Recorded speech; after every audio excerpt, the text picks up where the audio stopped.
Les invito ahora a que busquen en sus Biblias el libro del profeta Jeremías, en el capítulo 23.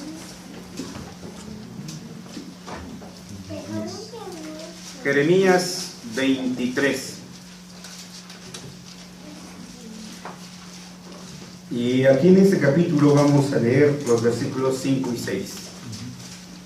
Libro del profeta Jeremías, capítulo 23, versículos 5 y 6. Si ya lo tenemos, vamos a darle todos lectura al unísono. Dice así: He aquí vienen días, dice Jehová, en que levantaré a David renuevo justo, y reinará como rey, el cual será dichoso, y hará juicio y justicia en la tierra. En sus días será salvo Judá, e Israel habitará confiado, y este será su nombre, con el cual le llamarán Jehová, justicia nuestra. Amén. Vamos a orar. Bendito Dios, Rey y Padre nuestro, y nuestro Redentor y Sustentador.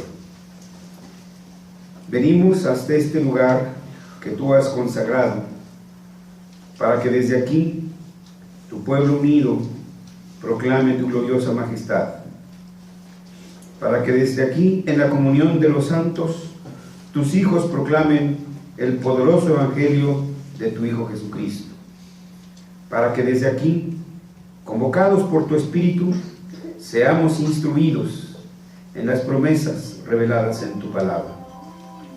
En la comunión de los santos, Señor, adoramos a ti y te bendecimos. Te pedimos la intervención de tu Espíritu Santo, Señor, para que seamos, Dios y Padre nuestro, guiados por tu Espíritu en el conocimiento de tu voluntad. En el nombre de Cristo Jesús. Amén. Amén.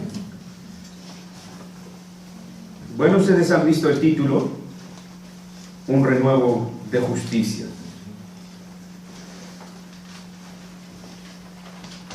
Y en esta temporada, como hemos mencionado, la iglesia patrística, desde sus inicios, o mejor dicho, en la era patrística, los padres de la iglesia ya hablaban del Adviento.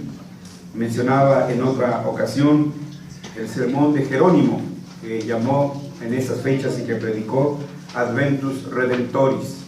Entonces, lo que nos da el inicio de que ellos ya celebraban esta época.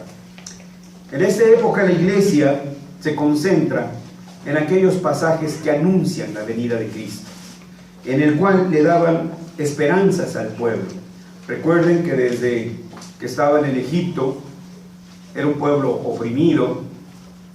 Cuando estuvieron en Canaán, de todas maneras, los pueblos a su alrededor, igual, Dios los castiga, divide el reino en dos: reino del norte, reino del sur. Los del norte fueron llevados por los asirios, los del sur fueron llevados por Nabucodonosor. Y yo creo que ninguno de nosotros sabe lo que es vivir en cautiverio, hermanos. Pero era ciertamente un clamor, ¿sí?, por volver a su tierra. Y ellos entonces veían en el Mesías, que sería el personaje enviado por Dios para entonces traer esta sanidad a su pueblo. Estamos en el tercer domingo de Adviento. Recordemos que el Adviento está enfocado hacia el futuro. El Israel del Antiguo Testamento miraba hacia el futuro, hacia el Mesías que habría de venir. La iglesia de nuestro Señor Jesucristo mira hacia el futuro, hacia la segunda venida de Jesucristo. Todo lo que hace, todo lo que piensa, está encaminado hacia allá.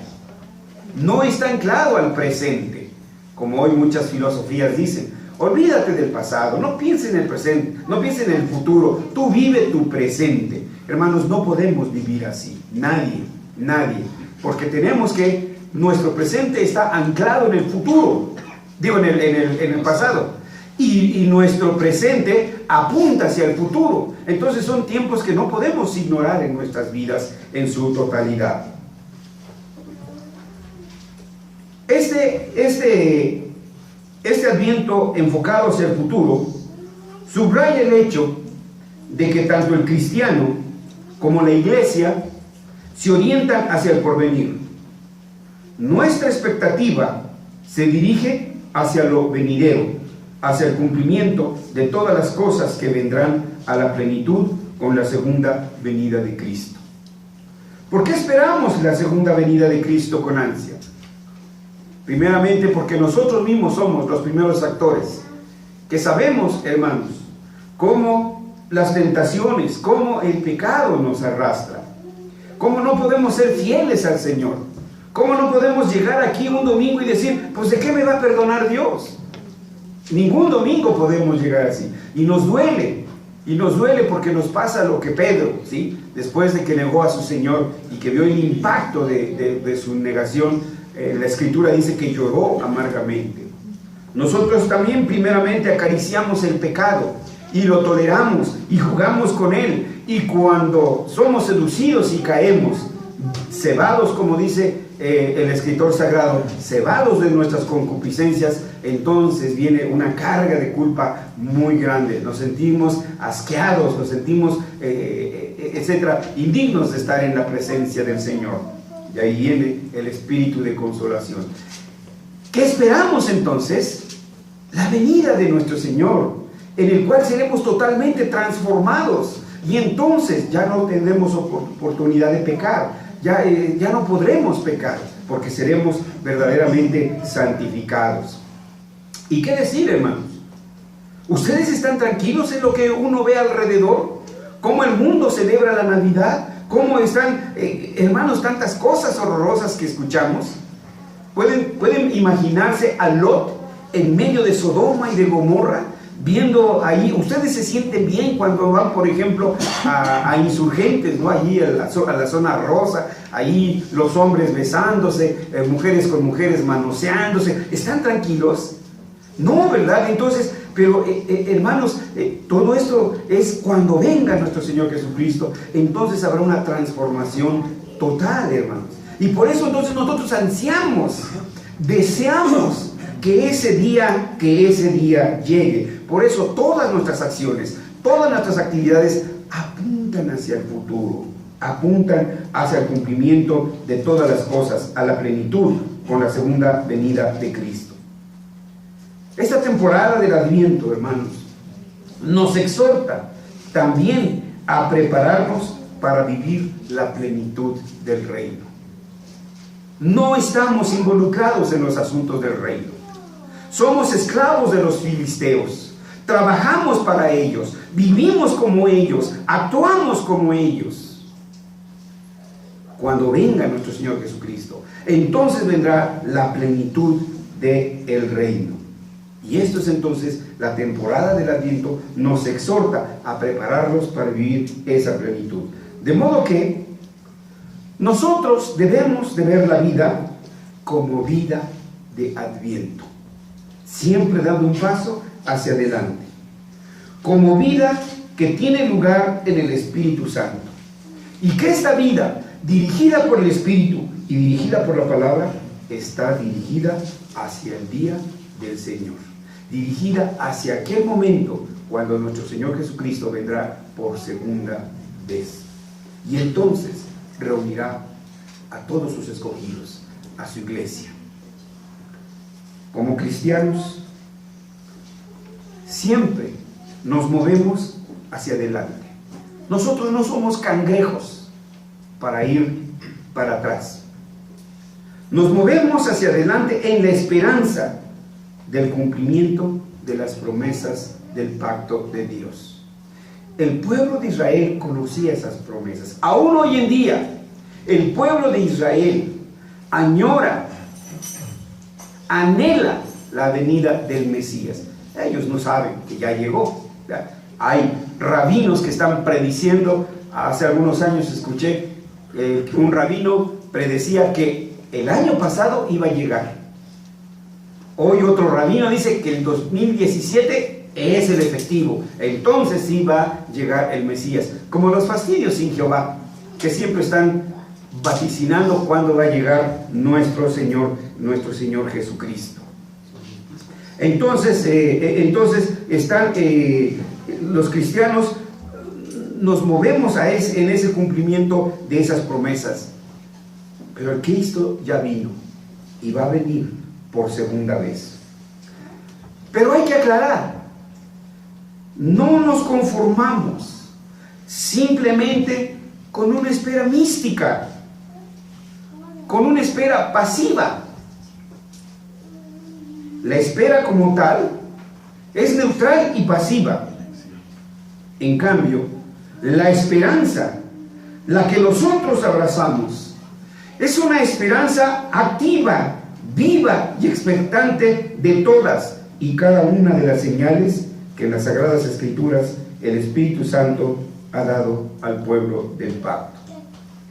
Igual que al antiguo Israel, hoy a su iglesia, el Señor le da señales de su venida, que su venida está cerca.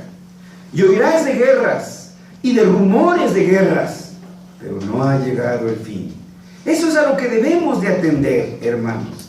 Pero no es difícil encontrar en los periódicos. Hace algunos 20 o 30 años, ¿sí?, leí en El Sol de México, no le estoy haciendo promoción, o al menos la promoción que le haga no será positiva, porque escribió que un profeta fulano de tal por allá por Copilco, allí había llegado y que ese era ya el Mesías, que venía por segunda vez. Y así encontramos un sinnúmeros.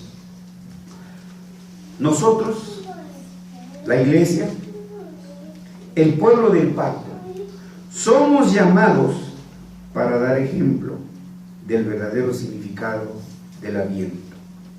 Somos llamados para dar ejemplo del verdadero significado de la Navidad. Es triste encontrar en hogares, ya no digo cristianos, presbiterianos, ¿sí?, Santo Clauses en las ventanas, botitas de Santo Claus ahí para que les pongan su regalo.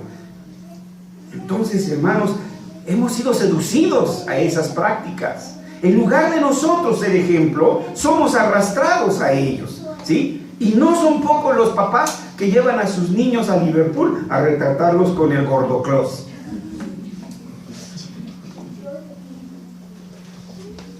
Insisto, el pueblo del pacto somos llamados para dar ejemplo del verdadero significado del Adviento y de las llamadas fiestas decembrinas.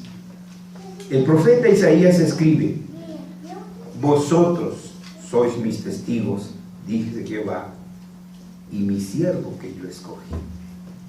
Juntos, él y nosotros somos sus testigos, para que conozcáis y creáis y entendáis.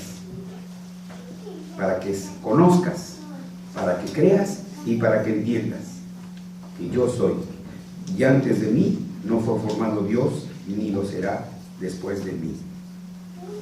De manera que nosotros, el cuerpo glorioso de Cristo, la iglesia, y su gloriosa cabeza, nuestro Señor Jesucristo, somos llamados a ser testigos fieles de Dios el Creador, sustentador y regidor de todo el universo. Por tanto, la proposición en esta tarde es esta. Del pasaje que hemos leído, el profeta Jeremías nos presenta, primero, la esperanza en la profecía mesiánica. De la misma manera que Israel tenía esperanzas en el Mesías que había de venir, nosotros tenemos esperanzas en el Jesús que ha de volver.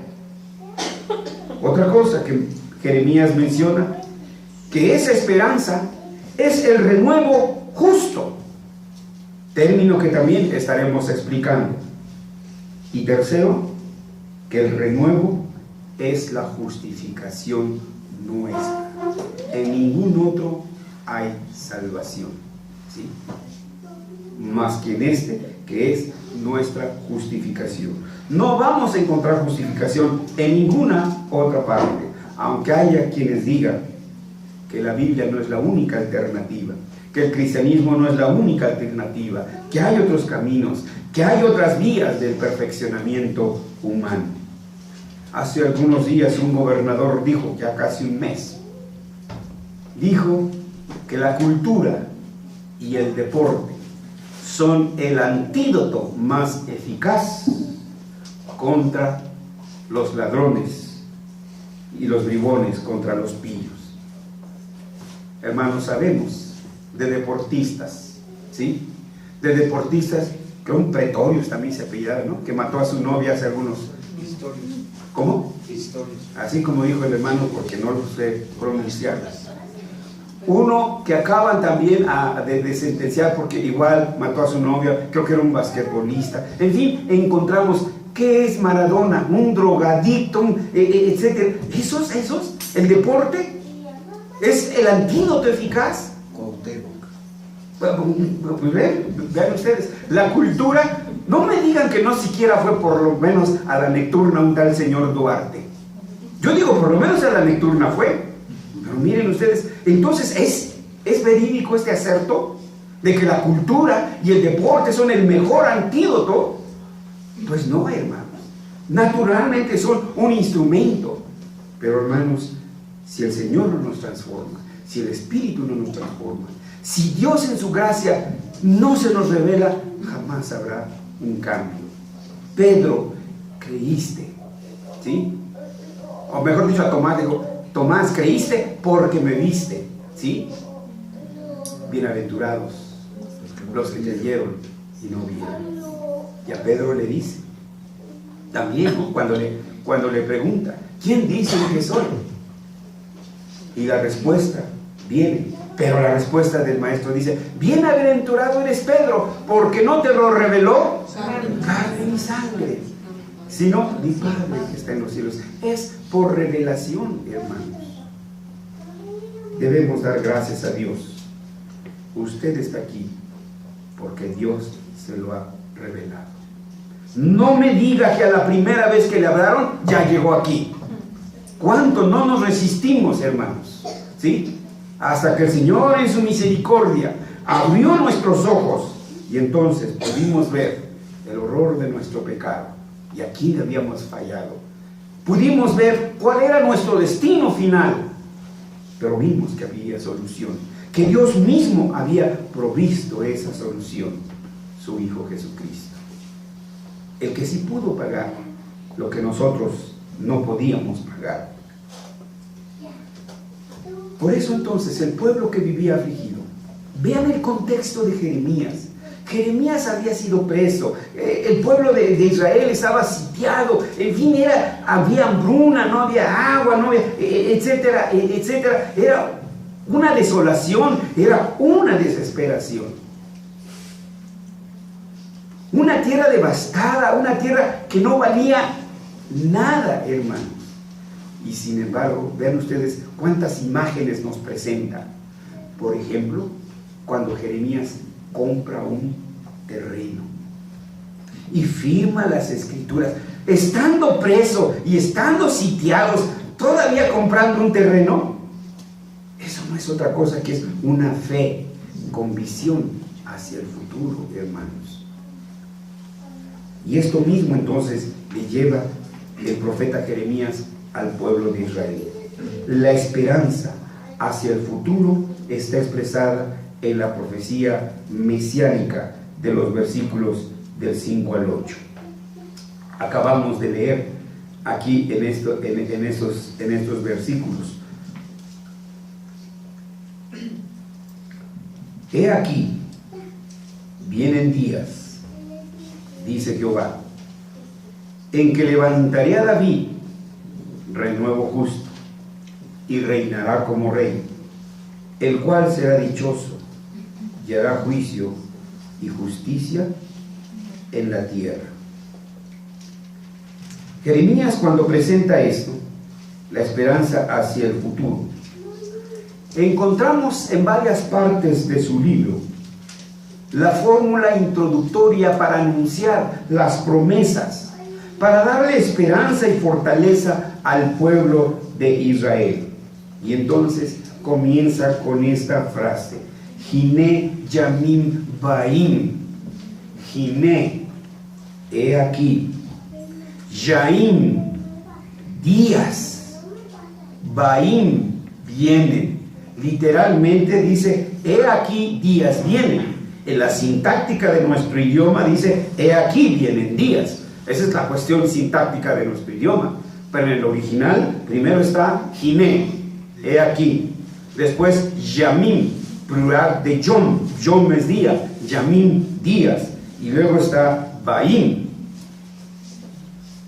también está en plural.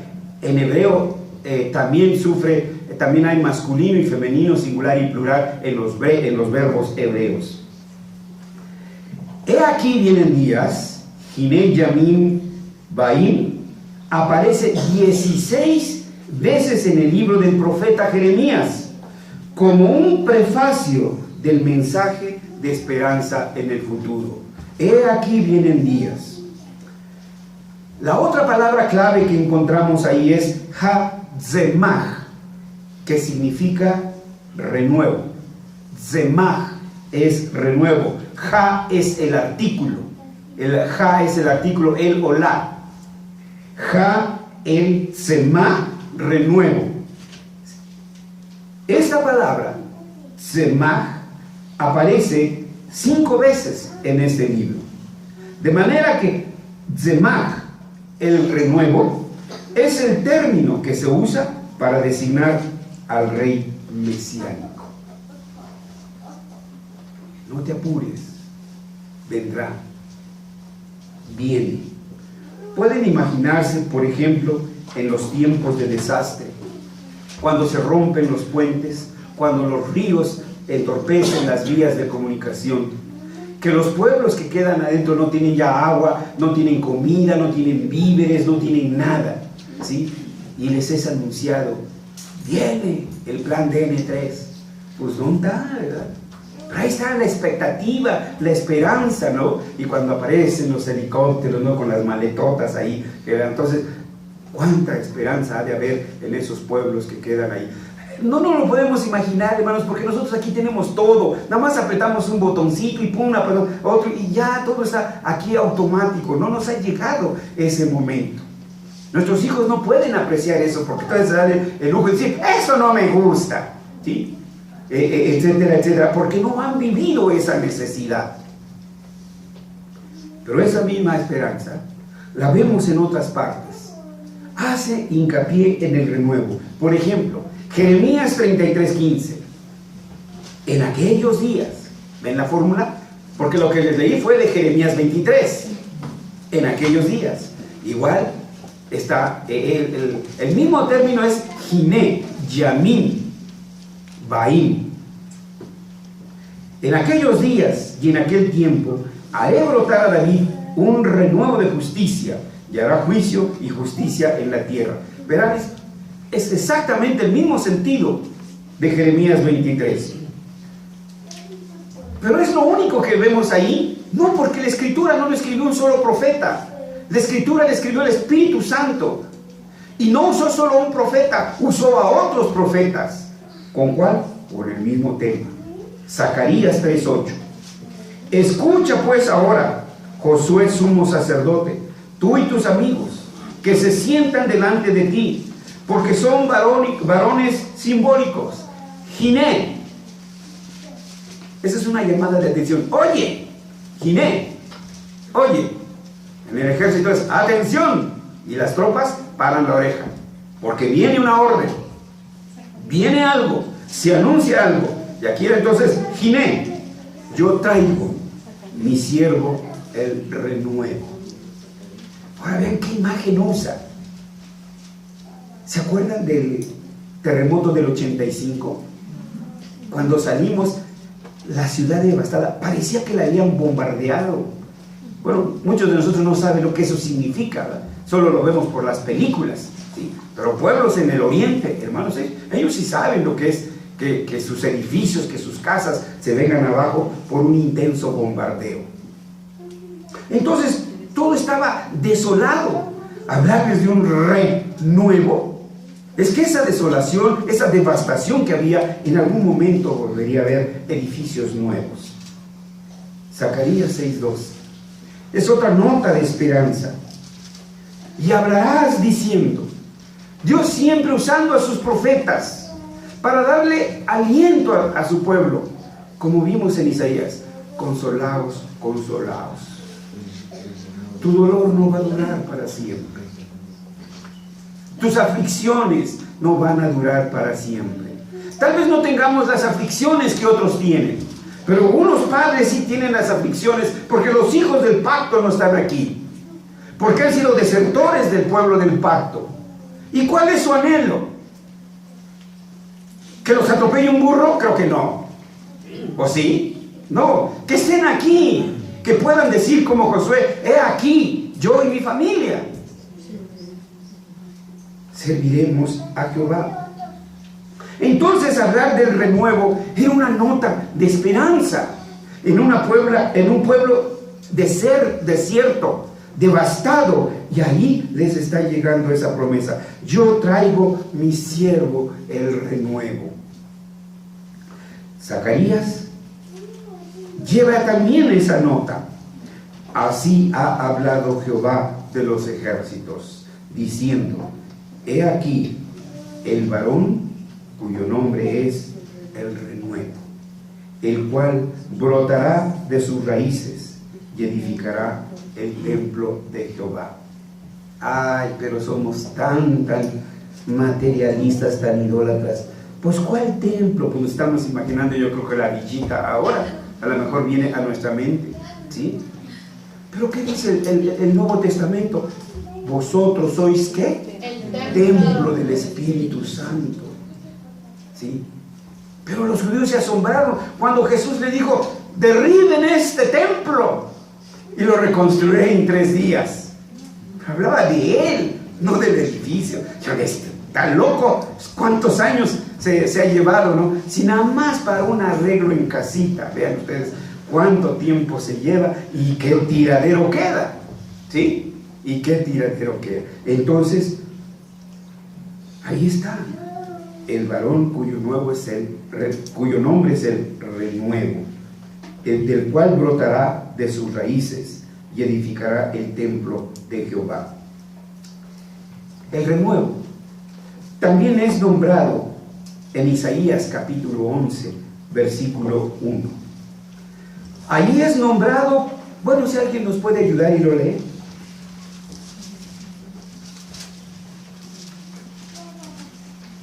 Saldrá una vara del tronco de Isaí y un vástago rebrotará, retoñará de sus raíces. Muy bien. Ahora, donde dice saldrá una vara Del tronco de Isaí. en hebreo, en el idioma original, esa palabra usa la palabra zemach, que significa ¿qué? Fuerte. Renuevo. Entonces, aquí en Isaías 11 podemos leer apropiadamente, ¿sí? Que otra vez Saldrá una vara de... saldrá zemach, un renuevo. Ahora cámbiale la palabra renuevo, vuelve a leer. Saldrá una vara... No, en lugar de vara, un renuevo. Saldrá un renuevo del tronco de Isaí y su vástago retoñará de sus raíces. Ahora bien, ¿por qué esa insistencia? En primero, en el idioma original usa zemach. Para vara es otra palabra, pero usa zemach, renuevo. Ahora, ¿de qué está hablando? De un tronco, de un tocón. ¿Qué es un tocón? Cuando usted tala un árbol, ¿qué queda? Nada, todo se ve seco. Pero de repente usted empieza a ver ¿qué? Retoño. Unos retoñitos, ¿sí? Bueno, pues de ese Israel, árbol seco, destruido, de su desesperanza, en la cual usted se bate y se hunde, de esa su desesperanza, Dios hace brotar alientos de esperanza, hace brotar renuevos. ¿Por qué vivimos o por qué hemos de vivir entonces afligidos? Si nosotros tenemos las esperanzas de un Dios que cumple sus promesas, ¿por qué hemos de vivir abatidos? Si vivimos abatidos es por nuestra falta de fe, por nuestro desconocimiento de las promesas de Dios. Afiáncese de sus promesas, sea fiel a la palabra, y entonces usted podrá ver que de ese tocón surge el renuevo. ¿Cómo? No lo sé, yo no soy Dios. Pero Dios cumple sus promesas. De lo más inesperado surge ese tzemach. surge ese renuevo. El renuevo, que también se le puede decir retoño, es aquello que irrumpe desde las raíces de un árbol caído, podrido y ya casi extinguido. ¡Qué tristeza! Si vemos a nuestros amigos, si vemos a nuestros vecinos, si vemos a nuestros hijos, a quienes les hemos hablado hasta el cansancio del poder del Evangelio renovador, y cada vez los vemos más hundidos y hundiéndose más y más duro su corazón, alejándose de Dios cada vez más y más. Esa es una nota de desesperanza, hermanos. Y uno piensa, no hay solución. No, pues es aquí donde nosotros debemos de vivir, de cogernos de esas esperanzas. Creo una analogía nos puede ayudar. Cuando dice la Escritura que Jacob luchó con Dios, nada más que se haya agarrado a las trompadas y se pusieron un guante de no sé cuántas pulgadas cada uno. No, él se abrazó, se aferró de las promesas de Dios. Y eso es lo que nos falta a muchos de nosotros: conocer esas promesas y afianzarnos de esas promesas y aferrarnos de esas promesas e invocar al Señor por esas promesas, y en oración y en plegaria y en agonía pedirle a nuestro Dios por esas promesas. ¿Cuál sería la oración de Elizabeth, la madre de Juan el Bautista? Un hijo, y ya anciana. O de Sara, ¿sí? Y ya anciana. ¿Quién? No, Sara le falló, ¿sí? Sara le falló porque fisiológicamente dijo, no, pues cómo no, ya no. Incluso mismo Abraham dijo, no, pues ya sus costumbres de las mujeres ya se le pasó, ya no es posible. Pero Dios es el que hace los milagros, y de ese tocón, de ese vejestorio, perdón por la expresión, de ahí surgió lo que después serían las 12 tribus de Israel. No hay lugar para la desesperanza en el pueblo cristiano, hermano. Cuando hay duda, cuando hay desesperanza, es que nuestra fe ha flaqueado, es que nuestra fe no se ha fortalecido en las promesas.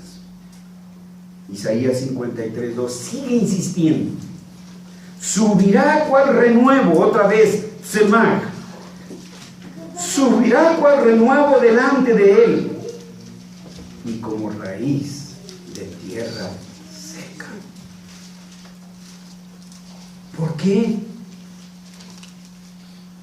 Si usted ve todo árido, todo yermo, pura tierra seca, no confía en las promesas de Dios.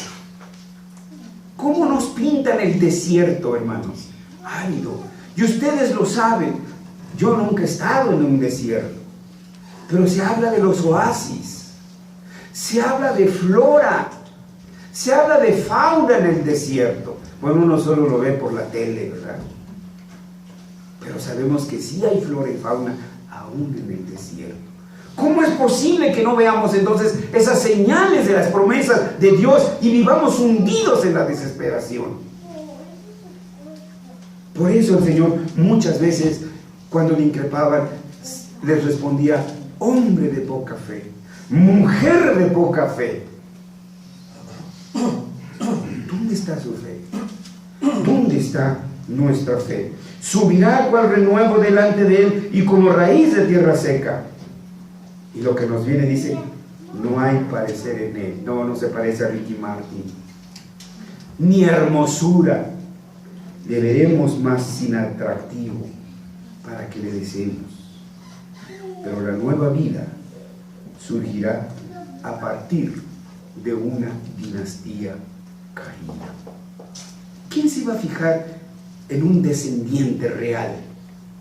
¿Usted va a creer que sea un descendiente real, un carpintero? ¿Quién? ¿No? O como a Samuel, cuando le presentan a los hijos de Isaí, pues ven los guapotes, los altotes, los así, los bien que parecen roperos, ¿no? Así bien cuadradotes, ¿verdad? Y ahí va luego con el más fortachón, va luego Samuel ya a vaciarle el aceite y le dice: Señor, párate, ¿sí? Porque Dios ve los corazones. ¿No tienes otro hijo? Ah, sí, está ahí pastoreando las ovejas. Pues tráelo. Y el Señor dice: este es. Pero es que nosotros dependemos de la vista, dependemos de los ojos. Y Pablo dice: por fe andamos, no por vista. Ahí está, hermanos. Vean dónde está nuestro verdadero problema. Ahí, en la fe. De esta manera, el profeta Jeremías puede proclamar que Dios levantará un rey de la casa de David, cuyo nombre hablará de su verdadero carácter, es decir, el renuevo de justicia.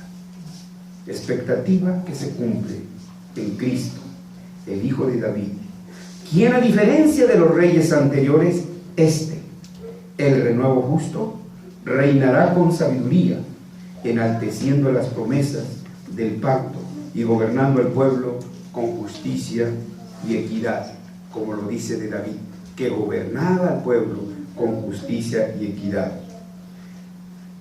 El Espíritu Santo lo registró. Y reinó David sobre todo Israel, y David administraba justicia y equidad a todo su pueblo.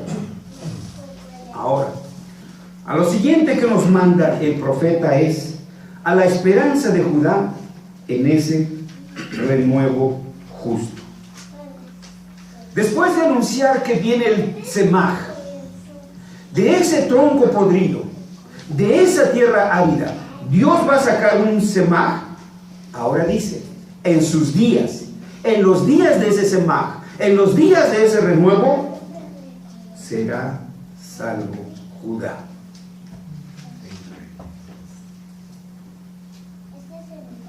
Recordarán cuando se expuso el contenido del libro Las tres caras de la ley. Nosotros entendemos por ley palos. Nosotros entendemos por ley restricciones. Nosotros entendemos por ley todo lo negativo. Pero donde hay ley, hay justicia. Y justicia quiere decir cada quien lo que merece. Hoy, en su mayoría, cuando contratan un abogado, no es para que los defienda, sino para que los saque de la cárcel. No importa si es culpable o inocente, tú saca a mi pariente de la cárcel. Esa es la encomienda. Y si no logras sacarlo, cambian de abogado. Justicia es justicia, punto. Y no hay más. Donde hay ley, hay justicia. Y donde hay ley, hay libertad. Y conoceréis la verdad, y la verdad os hará libres. Nosotros ya somos libres de la ley, hermanos. Miren ustedes cómo, digo, los que todavía son, ¿qué diríamos? Católicos, ¿qué será? Conservadores o católicos fieles. ¿Cómo les queda la cara de espanto cuando se les olvida que es viernes de vigilia y se echan su torta de jamón? Sí. Hay una angustia en ellos, ¿sí? O cuando se muere uno de sus parientes, ¿sí? Le traen al sacerdote de aquí, le hacen las misas de allá, les hacen su novenario, por la desesperación, hermanos, ¿sí? Porque no están seguros de dónde se irá su familiar. Siguen presos de las tradiciones, siguen presos ahí, pero donde hay ley, hay libertad. Y donde hay ley, hay vida, hermanos. Levítico 25. En los versículos 18 y 19, leemos con atención, dice: ejecutad pues mis estatutos, y guardad mis ordenanzas, y ponedlos por obra. Ya se me empañaron los lentes, no alcanzo a leer. Y habitaréis en la tierra seguro. Hasta ahí un segundito. promesa del Señor. Cumple con la ley y tú vas a vivir seguro. ¿Sí? Y luego dice, ¿y qué? La tierra dará su fruto.